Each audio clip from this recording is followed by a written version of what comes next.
అన్నదాత అన్నదాత మీ అన్నదాత చెమటోడ్చి ఆహారాన్నందించే రైతన్న అనునిత్యం నీ కండదండగా నిలిచే నేస్తం ఎవరన్నా అన్నదాత అన్నదాత మీ అన్నదాత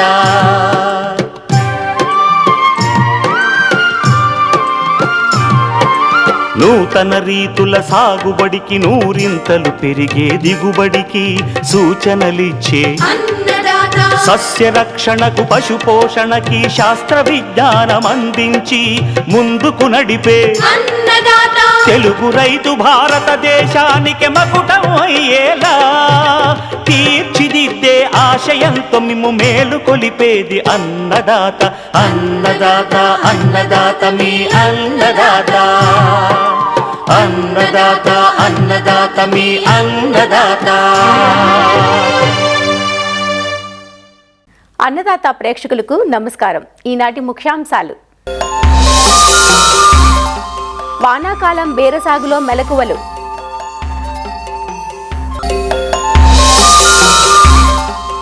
ఎడగారు వరి సాగులో మేలైన యాజమాన్య పద్ధతులు, ఖరీఫ్ పంటల్లో విత్తన శుద్ధి ప్రాముఖ్యత, ఇంకా జై కిసాన్ వ్యవసాయ సమాచారం.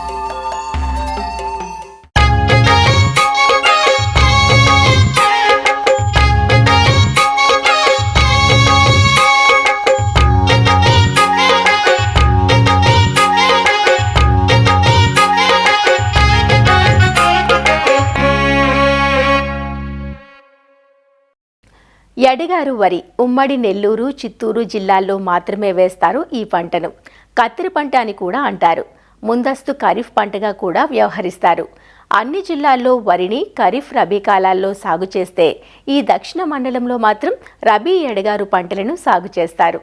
ఎందుకంటే ఈ జిల్లాల్లో ఈశాన్య ఋతుపవనాల ప్రభావం ఉంటుంది. ఎడగారు పంట కోసం ఏప్రిల్, మే మాసాల్లో నార్లు పోసుకొని మే, జూన్ మాసాల్లో నాట్లు వేసుకుంటారు. అయితే ఈ కాలంలో నమోదయ్యే అధిక ఉష్ణోగ్రతలు, వడగాలులకు పైరులో ఎదుగుదల లోపించే ఆస్కారం ఉంటుంది. అందువల్ల సీజన్కు తగ్గ రకాలను ఎంచుకోవాలన్నది శాస్త్రవేత్తల సూచన. రకాల ఎంపికతో పాటు సాగులో యాజమాన్యపు మెలకువలు పాటించినట్లయితే అధిక దిగుబడులు పొందవచ్చునంటూ సూచనలు అందిస్తున్నారు ఆచార్య ఎన్జీ రంగా వ్యవసాయ పరిశోధనా స్థానం ప్రధాన శాస్త్రవేత్త వినీత. ముఖ్యంగా ఎడగారు సీజన్ అనేది దాదాపు ఏప్రిల్ 15 నుంచి మే 15 వరకు నార్లు పోసుకొని మే 15 నుంచి జూన్ 15 వరకు నాట్లు వేసుకోవడం అనేది జరుగుతుంది. ముఖ్యంగా ఇప్పుడు రైతులందరూ కూడా నార్లు పోసుకొని ఉన్నారు. ఇప్పుడు నాట్లు వేసుకునే సమయము నెల్లూరులో ఫిబ్రవరి, మార్చి నుంచి కూడా అత్యధిక ఉష్ణోగ్రతలు నమోదవ్వడం వలన భూమి లోపల పొరల్లో ఉన్నటువంటి లవణాలన్నీ కూడా బాగా నీరు ఆవిరవ్వడం వలన భూమి ఉపరితలం పైన పేరుకొని ఉంటాయి. ఇప్పుడు మనం ఎప్పుడైతే ఈ ఎడగారులో నారులు పోసుకుంటామో పైన ఉప్పు బాగా పేరుకొని ఉండడం వలన నారు పీకేటప్పుడు లవణాలన్నీ కూడా వరి మొక్క యొక్క వేర్ల చుట్టూతా కూడా ఎక్కువగా ఉండడం వలన మనం నారు పీకేటప్పుడు ఈ నారు తెగిపోవడం అనేది చాలా సర్వసాధారణము. కాబట్టి ఈ సమస్య నుంచి మనం అధిగమించాలి అంటే మనం నారుమడిలో నారు పీకడానికి ముందుగా బాగా నీళ్లు పెట్టి 3-4 దఫాలుగా ఆ నీటిలో కరిగిన లవణాలన్నిటినీ పూర్తిగా తీసివేయాలి. ఇది మామూలు పద్ధతిలో ఎక్కడైనా ఉప్పుగానే ఉన్నట్లయితే. అయితే కొన్ని చోట్ల మనకు సోడియం అనేది ఎక్కువగా ఉన్నట్లయితే, అంటే ఆల్కలైన్ కండిషన్స్, సోడియం ఎక్కువగా pH అనేది 8.5 కంటే కూడా ఎక్కువగా ఉన్న చోట్ల సోడియం కానీ ఎక్కువగా ఉన్నట్లయితే మనం జిప్సం కూడా వేసుకోవాల్సిన అవసరం ఉంటుంది. జిప్సం అయితే ఒక సెంటు నారుమడికి 4 నుంచి 6 కిలోల చొప్పున వేసుకొని ఆ నీటిని బాగా కరిగిన తర్వాత ఆ నీటిని అంతటిని బయటికి తీసుకోవడం వలన చాలా వరకు ఈ ఉప్పు ప్రభావం నుంచి మనము తగ్గించుకొని మనము నారు అనేది సమస్య లేకుండా పీకి ప్రధాన పొలంలో నాటడానికి వీలవుతుంది. ముఖ్యంగా ఈ నారుమళ్ళలు ఈ సమస్య కూడా రాకుండా ఉండాలి అంటే ఒక ఎకరాకు సరిపడే 5 సెంట్ల నారుమడికి 200 కిలోల పశువుల ఎరువు కానీ లేదంటే వానపాముల ఎరువు కానీ ఏదైనా సేంద్రియ ఎరువులను మనం వేసుకున్నట్లయితే చాలా వరకు ఈ ఉప్పు వలన నార్లు తెగిపోవడం అనేది మనము తగ్గించుకోవచ్చు. అయితే ప్రధాన పొలంలో నాటిన తర్వాత కూడా ముఖ్యంగా మనము బాగా ల్యాండ్ ప్రిపరేషన్ అన్ని పొలాన్ని బాగా దుక్కి చేసుకొని దమ్ము చేసుకున్న తర్వాత మనం నాటిన తర్వాత కూడా ముఖ్యంగా ఈ నెల వరకు కూడా అంటే ఉప్పు అంతా కూడా పైన పేరుకొని ఉండడం వల్ల మొక్కలు పెట్టినట్లే చాలా వరకు చనిపోవడం జరుగుతుంది. దీనికి ముఖ్య కారణము పొలంలో మనకు ఎక్కువగా లవణాలు అనేది ఎక్కువగా భూమి ఉపరితలం పైన చేరుకొని ఉండడమే. కాబట్టి నీటిని బాగా పెట్టి 2-3 సార్లుగా లవణాలను తీసివేసినట్లయితే మనకు ఈ సమస్య నుంచి అధిగమించవచ్చు. ఎండాకాలంలో పాచి అనేది ఎక్కువగా పడుతుంది. అంటే టెంపరేచర్స్ ఎక్కువగా ఉన్నప్పుడు వరి పొలంలో పాచి ఎక్కువగా పట్టే అవకాశం ఉంటుంది. కాబట్టి భాస్వరం ఎరువు కానీ మనం ఎక్కువగా వేసినట్లయితే ఆ పాచి అనేది ఇంకా ఎక్కువగా వస్తుంది.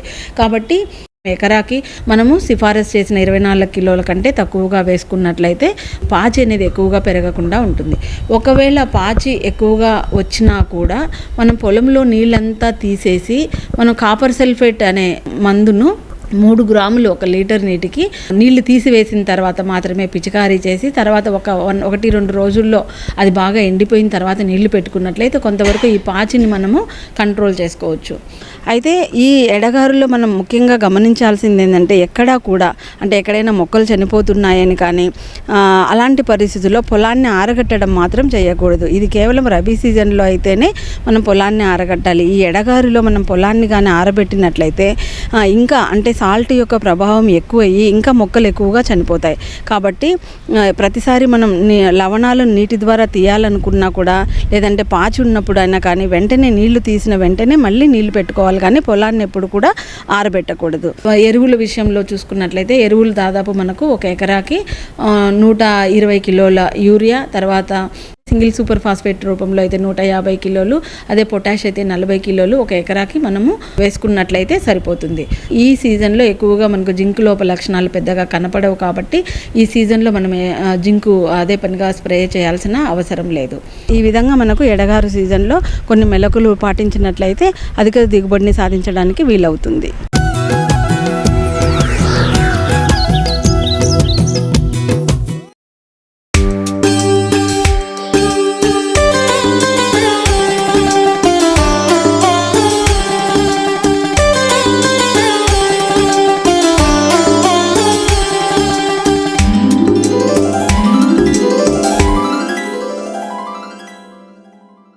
పందిరి కూరగాయ పంటల్లో బీర ఒకటి. బీరను గతంలో రైతులు నేల మీద పాకించి పండించేవారు. దీనివల్ల కాయ నాణ్యత తగ్గి రైతుకు సరైన ఆదాయం అందేది కాదు. ఈ పద్ధతికి భిన్నంగా చాలా కాలంగా రైతులు పందిరి విధానంలో సాగును చేపట్టి మంచి లాభాలను ఆర్జిస్తున్నారు. ఒకసారి పెట్టుబడి పెడితే దాదాపు 4-5 ఏళ్ల పాటు పందిళ్లు మన్నికగా ఉంటాయి. రాతి స్తంభాలతో నిర్మించుకున్న శాశ్వత పందిర్లైతే దాదాపు 20 సంవత్సరాలు మన్నుతాయి. బీరను మే 2వ పక్షం నుంచి జూలై చివరి పక్షం వరకు విత్తుకునేందుకు అనుకూలమైన సమయం. వర్షాకాలపు బీరకు బూజు తెగులు, రసం పీల్చు పురుగుల సమస్య ఎక్కువగా ఉంటుంది.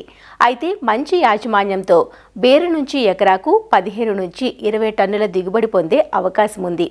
వానాకాలం బీర సాగులో పాటించాల్సిన మెలకువలను తెలియజేస్తున్నారు ప్రొఫెసర్ జయశంకర్, తెలంగాణ రాష్ట్ర వ్యవసాయ విశ్వవిద్యాలయం, నాగర్ కర్నూలు జిల్లా పాలెం కృషి విజ్ఞాన కేంద్రం శాస్త్రవేత్త డాక్టర్ ఏ శంకర్. వర్షాకాలంలో మనము బీర సాగు అనేది చాలా అనుకూలమైన పంట. తర్వాత పందిరి మీద సాగు చేసినట్లయితే పంట నాణ్యత బాగుంటుంది, మరియు దిగుబడి కూడా మనకు 25 నుంచి 30% ఎక్కువ వస్తుంది. పురుగులు తెగుళ్ళ మీద పెట్టే ఖర్చు అనేది బాగా తగ్గుతుంది. దీంట్లో మనం ఇంకా డ్రిప్ మల్చింగ్ పద్ధతిని ఏర్పాటు చేసుకున్నట్లయితే మరికొంత కూలీల ఖర్చును తగ్గించుకోవడమే కాకుండా 2-3 కోతలు ఎక్కువ రావడానికి అవకాశం ఉంటుంది. బీరాన్ని జూన్ నుంచి జూలై లోపల విత్తుకోవాలి. కొంచెం క్రాప్ తొందరగా ముందు ఎర్లీగా రావడానికి ఒక 15 రోజుల ముందు కూడా నాటుకుంటారు. అంటే మే 15th ఆ విధంగా నాటుకుంటారు. సో మనం ఎకరం బీరా నాటుకోవడానికి దాదాపుగా 600 నుంచి 800 గ్రాముల విత్తనం అవసరం అవుతుంది. సో హైబ్రిడ్ విత్తనం అయితే కొంచెం తక్కువ పడుతుంది. సో హైబ్రిడ్ రకాల్లో చూసుకున్నట్లయితే మనకు నాగా, అనిత, NS 471, సానియా 4 ఇలాంటి రకాలు అందుబాటులో ఉన్నాయి.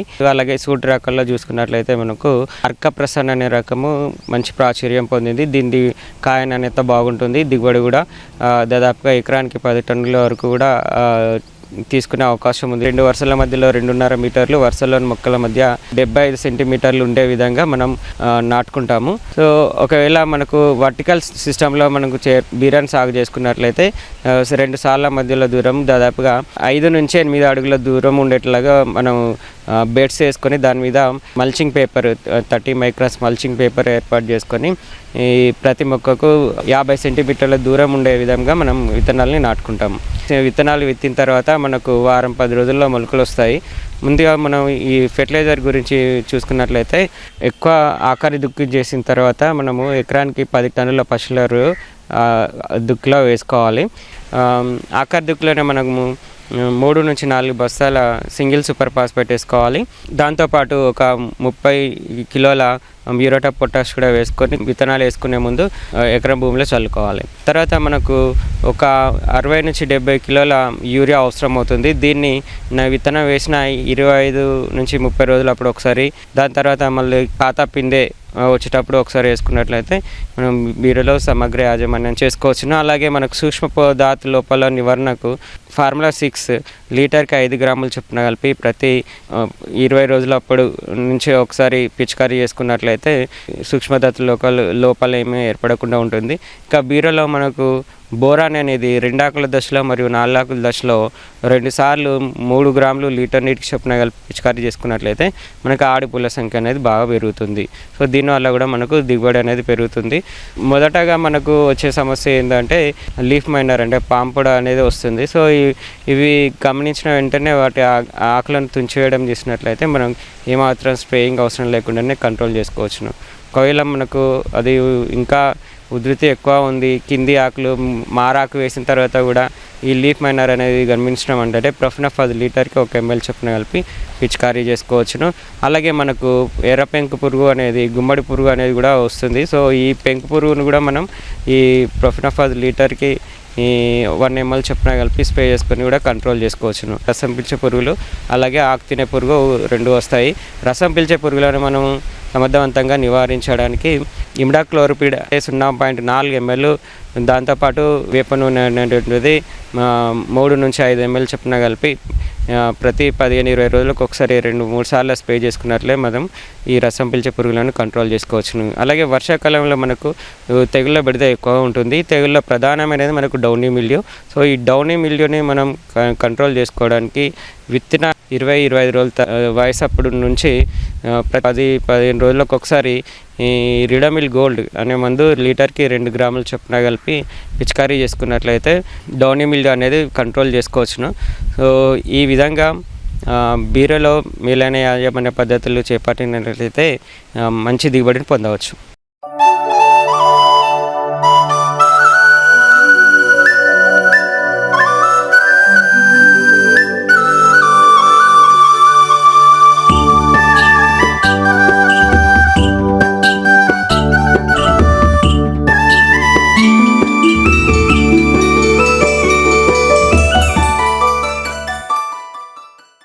ఖరీఫ్ సీజన్ రాబోతోంది. విత్తు మంచిదైతే పంట కూడా మంచిదవుతుందనే ఉద్దేశంతో ఎంతో ఖర్చు పెట్టి మేలు రకం విత్తనాలను తెచ్చి విత్తుకుంటారు.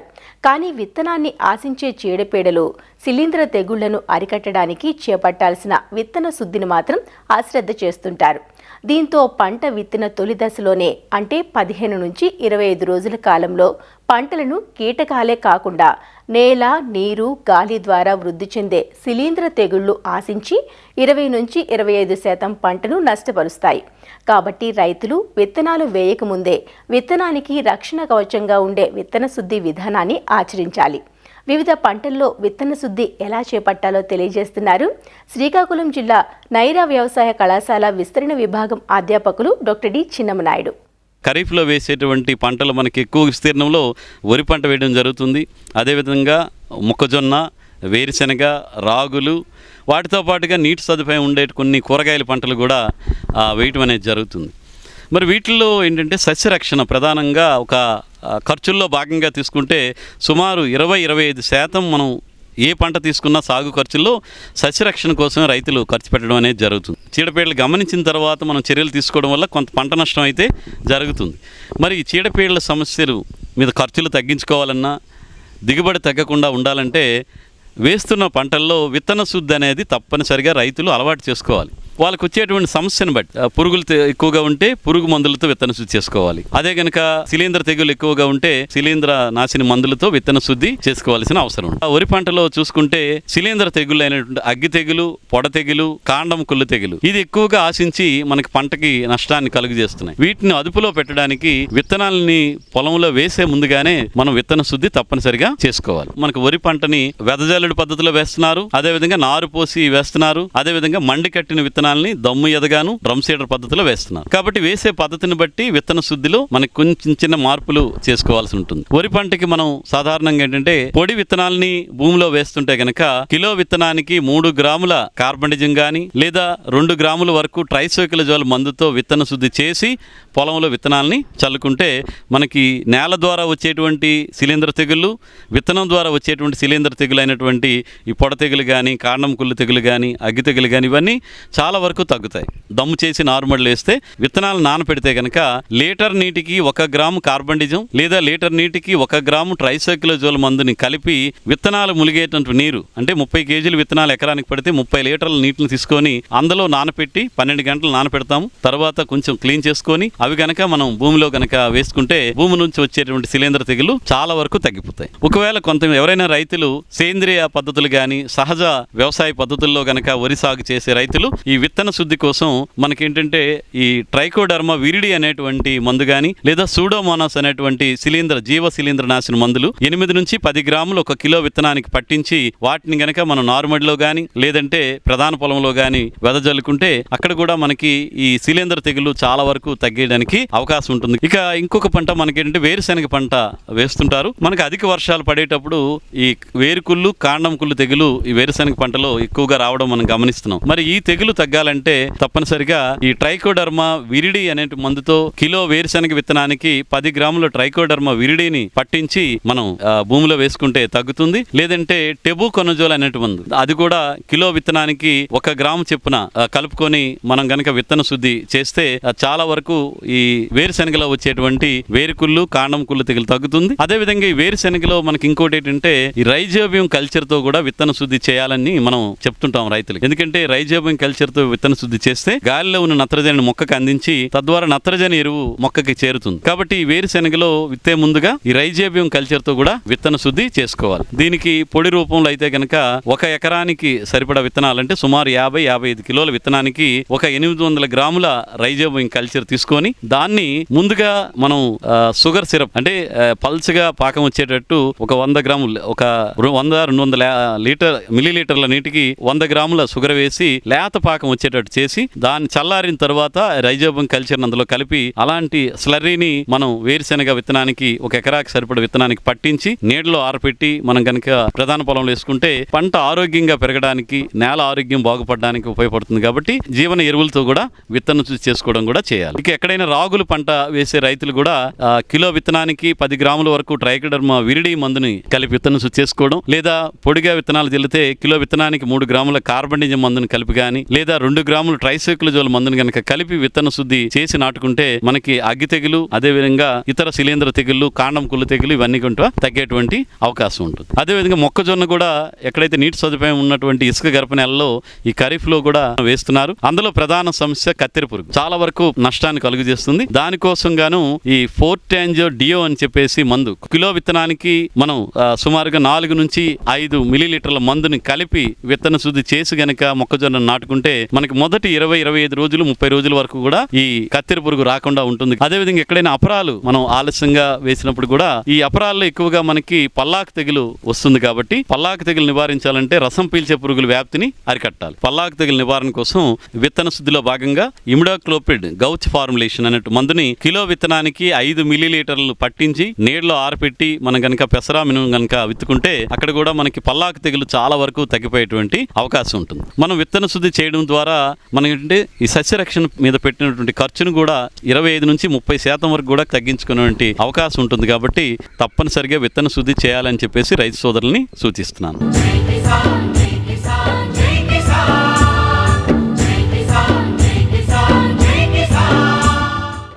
వ్యవసాయ సమాచారం ఇప్పుడు జై కిసాన్లో చూద్దాం.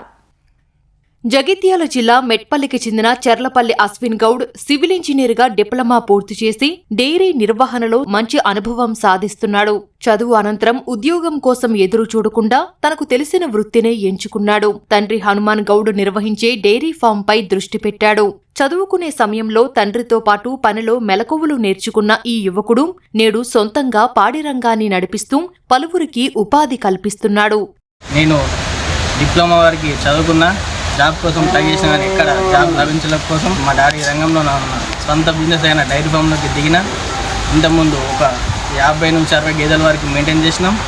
తర్వాత కరోనా టైంలో కొంచెం వర్కర్ వల్ల ఇబ్బంది అయ్యి తీసేసి మళ్ళీ ఒక 20 గేదెలకి పెట్టుకున్నాం. రోజు మీరు ఒక 130 నుంచి 140 లీటర్ల పాలు వస్తున్నాయి. అవి మేము లోకల్ సప్లై అయిన ఒక మదీనా హోటల్కి ఇవ్వగలుగుతున్నాం. అక్కడ మాకు లీటర్కి 70 రూపాయలు ఇస్తారు. మంత్లీ ఒక 2 లక్షల నుంచి 2.5 లక్షల దాకా వస్తాయి. ఒక 1,50,000 మెయింటెనెన్స్ పోయినా అని లేబర్కి మెయింటెనెన్స్కి ఖర్చు చేసేసి 1 లక్ష రూపాయలు నెలకి ఆదాయం మాకు మిగులుతుంది. నాకు డైరీతో పాటు ట్రాక్టర్ బీలర్ కూడా ఉన్నది. బీలర్ కూడా మాకు సరిపోయేంత గడ్డి కట్టలు కట్టుకొని ఇతరులకు కూడా మేము కట్టి ఇవ్వగలుగుతాం. కట్టకి ఒక 35 రూపాయలు తీసుకుంటున్నాం. రోజు మీద ఒక 500, 450 నుంచి 500 కట్టలు కట్టుతాం. రోజు మీద 14 నుంచి 15,000 కూడా దాంతో సంపాదించుకుంటాం. దాంతోపాటు డైరీ రంగంలోనే ఉపాధి పొందుతూ ఒక వారం 10 రోజుల కింద ఒక కార్ కూడా తీసుకున్నాం. లేబర్ పైన ఎవరు కూడా డిపెండ్ కాకండి, సొంతంగా పెట్టుబడి పెట్టినానే మనం కూడా చేసేటట్టు డైరీలో ఉండాలి. నా కొడుకు నాతో పాటు ఈ డైరీ రంగంలో ఉంటూ డిప్లొమా సివిల్ చేసిండు. ఉద్యోగానికి వెళ్లకుండా నేను కూడా డైరీ ఫామ్నే నేను మెయింటైన్ చేస్తా. బాగున్నది. నాతో పాటు ఒక 4 సంవత్సరాలు 5 సంవత్సరాలు అనుభవం వచ్చేదాకా ఉంచేసి 2024 నుంచి మా అబ్బాయి మొత్తం పూర్తిగా మెయింటైన్ వాడే చేస్తాడు. గేదెలు కూడా పర్చేజ్ చేసుకొని వస్తాడు. ఏ గేదె ఎలా ఉంటుంది, దేనికి ఎంత రేటు పెట్టాలనే పూర్తిగా అవగాహన వచ్చింది. గేదెలు ఇప్పుడు ఏమన్నా మన మిల్క్ తక్కువ పడితే హర్యానా, గుజరాత్ పోకుండా ఆంధ్ర భీమవరం వెళ్ళి భీమవరం నుంచి గేదెలు ఒక 2-3 రోజులు అక్కడనే ఉండి సెలెక్షన్ చేసుకొని ఒక 12 లీటర్లు 14 లీటర్లు రోజుకు 14-12 లీటర్ ఇచ్చే గేదెని 1,20,000 నుంచి 1,40,000 మధ్యలో పెట్టి పర్చేజ్ చేసుకుని కొనుక్కొని వస్తున్నాడు. ఒక ఇద్దరికి ఉపాధి చూపిస్తూ ఒక నెలకు ఒక సాఫ్ట్వేర్కు పడే 1,00,000 రూపాయి కుటుంబంతో తల్లిదండ్రులతో మెదులుతో ఒక 1,00,000 రూపాయి నెలకు 80,000 నుంచి 1,00,000 రూపాయి అయితే సంపాదించగలుగుతున్నాడు. చాలా ఆనందంగా ఉన్నది. ఈరోజు యువత ఉద్యోగాలకు ఎదురు చూడకుండా నచ్చినటువంటి రంగాలకు వెళితే చాలా బాగుంటుంది. ఈరోజు నా కొడుకు నా యొక్క వృత్తిలో పరంగా డైరీకి వచ్చేసి మంచి నడిపించుకుంటున్నాడు. నాకు చాలా ఆనందంగా ఉన్నది. 6 ఏళ్ల కిందట 3 గేదెలతో డైరీని ప్రారంభించి క్రమంగా విస్తరించారు. ప్రస్తుతం 20 గేదెలతో పరిశ్రమ నిర్వహిస్తున్నాడు. భీమవరం, హర్యానా తదితర ప్రాంతాల నుంచి అధిక పాల దిగుబడినిచ్చే గేదెలను కొనుగోలు చేశాడు. పట్టణంలోని రైల్వే స్టేషన్ సమీపంలో 2 లక్షల వ్యయంతో షెడ్డును ఏర్పాటు చేసుకుని డైరీని నడిపిస్తున్నాడు. రోజు ఉదయం సాయంత్రం 150 లీటర్ల వరకు పాలను సేకరించి హోటళ్లకు విక్రయిస్తున్నాడు. డైరీ నిర్వహణలో సరైన ప్రణాళికతో ముందుకు వెళ్తే రైతులకు లాభాలు చేకూరుతాయంటూ అనుభవంతో చెబుతున్నారు ఈ తండ్రి కొడుకులు. మరిన్ని విభిన్నాంశాలతో రేపటి అన్నదాతలో మళ్ళీ కలుసుకుందాం. నమస్కారం. అన్నదాతలు తమ సందేహాలు, సమస్యలను 1-800-425-4085 టోల్ ఫ్రీ నంబర్లో ఉదయం 10 నుంచి 11 గంటల మధ్య పని దినాలలో సంప్రదించగలరు. ఈ కార్యక్రమాన్ని యూట్యూబ్లో www.youtube.com/annadata ETV లింక్ ద్వారా వీక్షించవచ్చు.